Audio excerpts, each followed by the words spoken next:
Денес ќе зборуваме за два интересни лика од оваа изложба. Ликови кои ќе инспирираат во следните векови голем број сликари, поети и музичари како резултат на нивната бурна љубовна врска. Тоа се Рафаело Санти и неговата девојка Маргарета Лути, позната под прекорот Форнарина.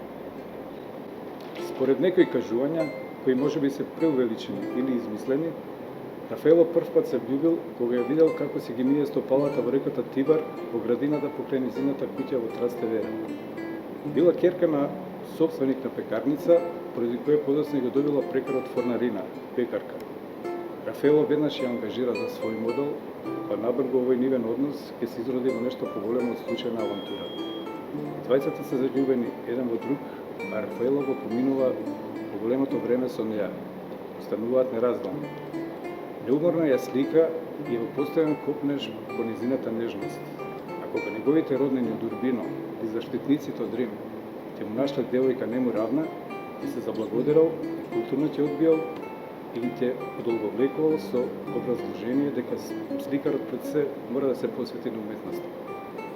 Сепак не можел да го одбие моќниот кардинал Бибиена, кој настојал да го ожени за својата внука од брат Марија Довици. Направен договор за брак, Рафаело постојано ја одложувал венчавката да се кајте се одбил својата сакана. Во тоа време слика фрески во вилата Фарнезе кај банкарот Агостино Киджи. Тој пак загрижен на постојаните отсуства на Рафаело, кој што со разни провидни изговори бара начин да се сретне со Маргарета, донесува одлука да ја смести во својата вила, се со цел фреските да бидат завршени на време. Неговата љубов кон оваа девојка ќе се преточи во прекрасниот нејзин портрет, каде е представена со голи гради и со вперен прст кон левата рака, на која е лента со негов подпис Рафаел Урбинас. Претходно ќе ја настики на портретот жена со вел. А интересно е да се спомене дека во тоа време во Рим вел носиле само мажени жени, па некои историчари претпоставуваат дека можеби биле тајно венчани. Оваа голема љубов, за жал, завршува со неговата прерана смрт. Форнарина е скршена од болка, на неговиот погреб очајна и расплакана се фрлува врз неговиот ковчег.